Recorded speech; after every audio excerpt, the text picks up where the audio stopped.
Bismillahirrahmanirrahim.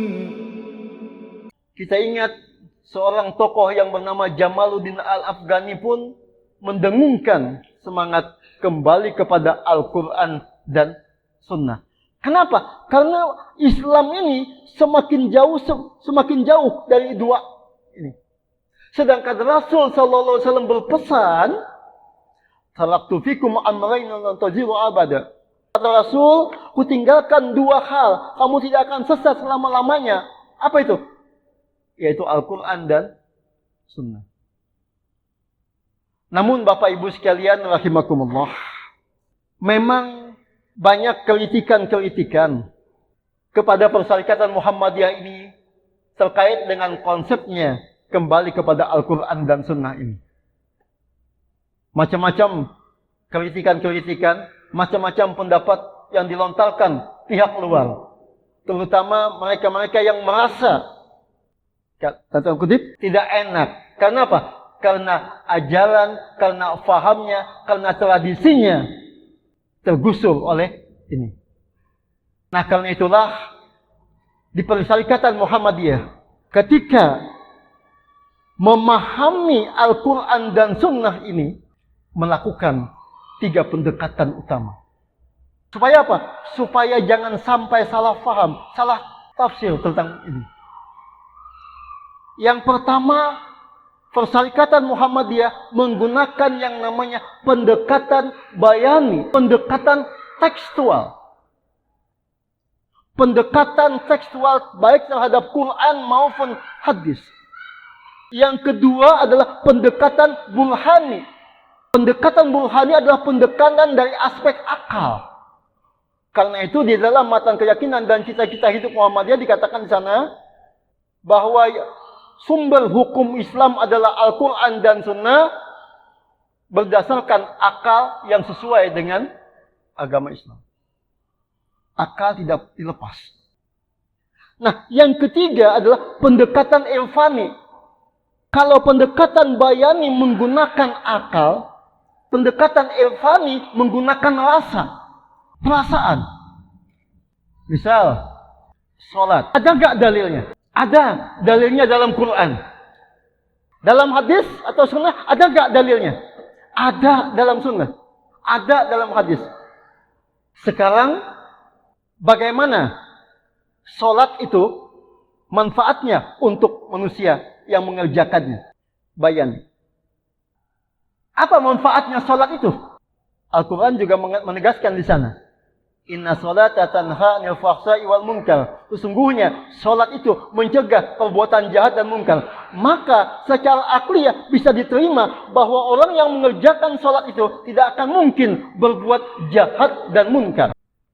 Secara irfani, maka orang yang sholat itu dalam kehidupan sehari-harinya adalah selalu berbuat kebaikan, selalu berbuat kebenaran. Karena menurut Amin Abdullah, irfani itu sama dengan ihsan dalam konteks Islam. Yang ihsan itu adalah anta abudallah ka'annaka tarahu fa illam takun tarahu fa innahu yarak. Kamu beribadah seakan-akan kamu melihat Allah, tapi ketahuilah bahwa Allah melihat kamu. Jadi, Bapak Ibu sekalian rahimakumullah, meskipun Muhammadiyah di dalam memahami Islam ini berpedoman kepada Al-Quran dan Sunnah, tidak teks semata-mata di situ. Karena kalau hanya berpedoman pada tekstual saja, maaf, ini kita bisa ke arah kanan. Yaitu hanya berpedoman pada tekstual, maka apa kata Quran harus gitu. Inilah yang sebagian dipahami oleh saudara-saudara kita di paham salafi. Tapi kalau semata-mata mengandalkan akal, juga tidak bisa. Kenapa? Karena akal terbatas. Dan setiap kita mempunyai perbedaan-perbedaan pemahaman. Sesuai dengan ilmu yang kita miliki masing-masing. Nah, karena itulah, ketiganya ini tidak bisa dipisah-pisahkan. Pendekatan Islam melalui bayani, burhani, dan irfani ini tidak bisa dipisah-pisahkan. Ini merupakan satu kesatuan. Dan itulah yang terjadi di lingkungan Persyarikatan Muhammadiyah. Kenapa di lingkungan Persyarikatan Muhammadiyah itu amal usahanya setiap tahun bertambah? Perguruan tingginya bertambah, rumah sakitnya bertambah, sekolah-sekolahnya bertambah, panti asuhannya bertambah. Kenapa? Karena memahami Islam tidak tekstual saja. Karena kalau memahami Islam secara tekstual saja, memahami Quran hadis secara tekstual saja, nggak ada amal usaha kita. Maka kita ingat, ketika Kiai Haji Ahmad Dahlan mengajarkan Al-Ma'un, surah Al-Ma'un kepada murid-muridnya, Kiai Haji Ahmad Dahlan bertanya kepada murid-muridnya yang ketika itu murid-muridnya protes kepada beliau. Kenapa Pak Kiai selama 6 bulan kok yang diajarkan surah Al-Ma'un ini aja? Apa tidak ada surah yang lain? Ahmad Dahlan bertanya, apakah sudah faham surah ini? Sudah Pak Kiai, 6 bulan. Kalau sudah faham, pertanyaan yang kedua, apakah sudah diamalkan? Nah, ini yang belum Pak Kiai. Baik kata Kiai Ahmad Dahlan, mulai subuh ini pengajian kita tutup, amalkan. Kenapa? Karena ciri orang yang mendustakan agama itu, menurut surah Al-Ma'un ini, diantaranya adalah tidak mau membantu fakir miskin dan tidak mau tolong anak yatim. Ayo coba cari anak yatim, cari fakir miskin. Maka murid-murid Kiai Ahmad Dahlan yang pada waktu itu banyak adalah pengusaha-pengusaha batik. Mereka ambil anak-anak yatim. Mereka ambil yang miskin-miskin. Anak-anak yatim yang miskin ini dimandikan, dikasih pakaian. Lalu apa? Ditampung dalam satu tempat. Maka tahun 1905 Muhammadiyah mendirikan panti asuhan yang pertama berdasarkan surat Al-Ma'un ini. Kemudian ketika Kiai Ahmad Dahlan memahami ayat Al-Quran dalam surah Al-Maidah, wa ta'awanu 'alal birri wat taqwa wa la ta'awanu 'alal ismi wal 'udwan. Beliau memahami ayat ini, beliau apa lakukan? Kita dirikan, yaitu yang pertama pada waktu itu adalah klinik kesehatan. Untuk apa? Untuk menolong, saling menolong dalam kebaikan. 1917 didirikan klinik kesehatan pertama. Ini awal daripada lembaga dalam Muhammadiyah namanya PKU, penolong kesengsaraan umum. Bapak Ibu sekalian rahimakumullah. Semakin dalam kita melakukan pendekatan lewat bayani, burhani dan irfani ini, semakin banyak amal usaha Muhammadiyah tercipta di mana-mana. Karena itulah, menurut pimpinan pusat Muhammadiyah, faham yang seperti ini terus kita sampaikan kepada jamaah, terus kita sampaikan kepada anggota kita. Supaya apa? Supaya kita fastabiqul khairat, berlomba-lomba dalam kebaikan untuk mengamalkan nilai-nilai Islam. Kemudian yang kedua adalah ideologi Muhammadiyah. Ideologi Muhammadiyah itu kalau kita bahasakan dengan bahasa kita yang secara sederhana adalah keyakinan. Keyakinan apa? Keyakinan terhadap Islam sebagai satu-satunya ajaran, sebagai satu-satunya agama yang diridai oleh Allah Subhanahu wa taala.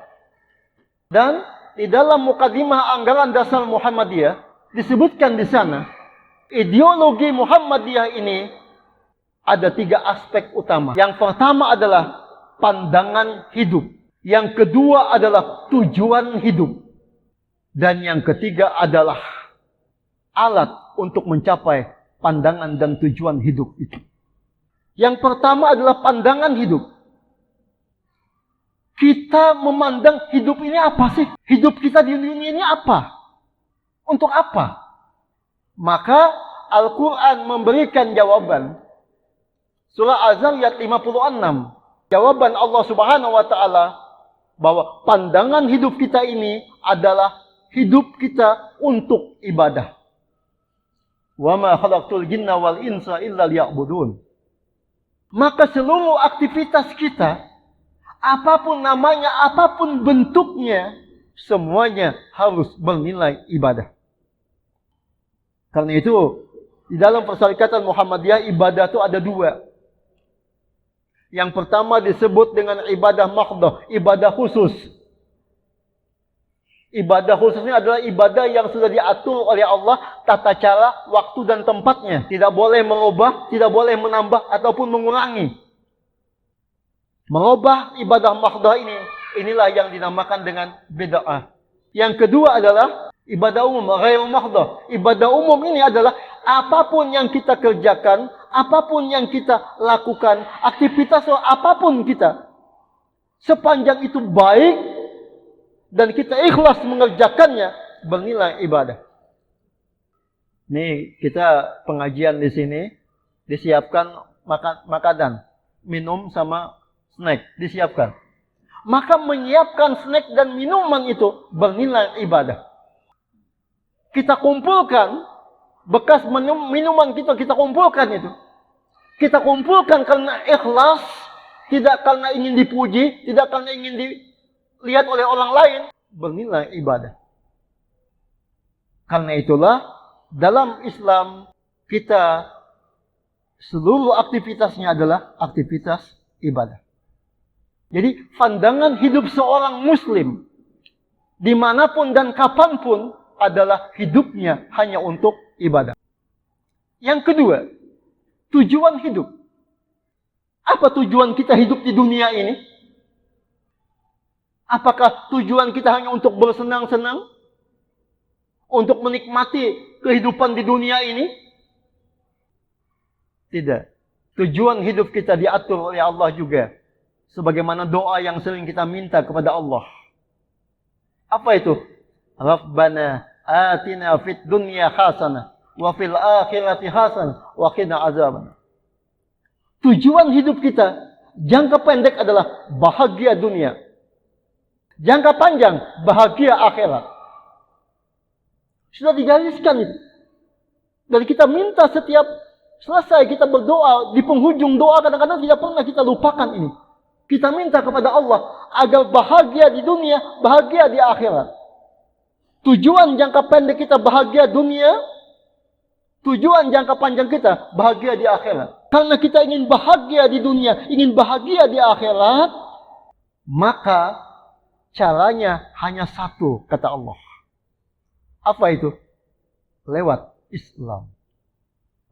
Islamlah satu-satunya ajaran, satu-satunya agama yang mengajak manusia kepada kebahagiaan dunia dan kebahagiaan akhir. Bapak Ibu sekalian rahimakumullah.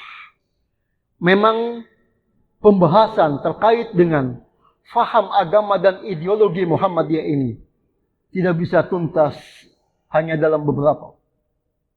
Tapi setidaknya memberikan gambaran kepada kita semua apa itu faham agama menurut Muhammadiyah dan apa itu ideologi Muhammadiyah.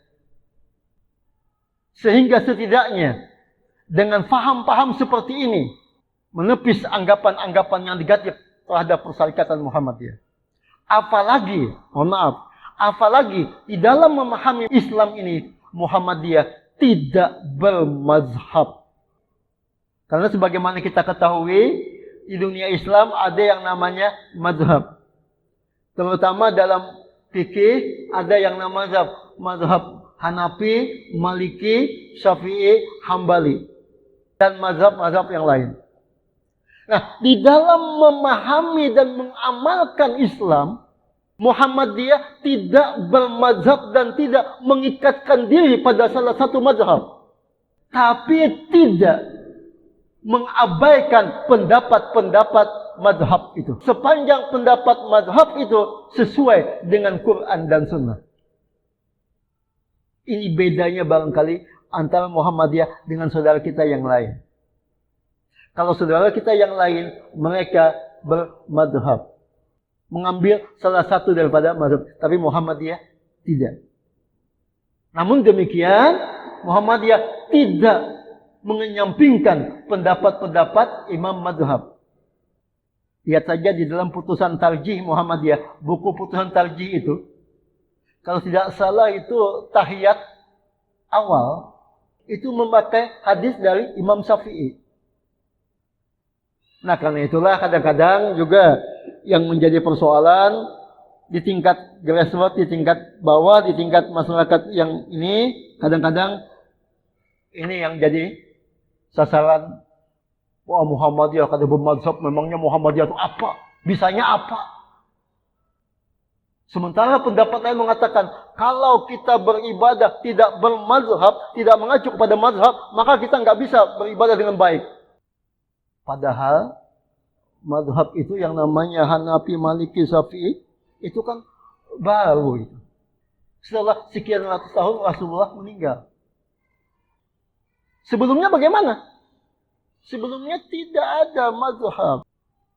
Karena itu saya pernah berpikir, andaikan Bukhari, Muslim, Tirmizi, Abu Daud itu menyusun kitab-kitab hadisnya yang kutubus sittah itu tersusun sebelum ada Hanafi, Maliki, Syafi'i, maka nggak ada mazhab.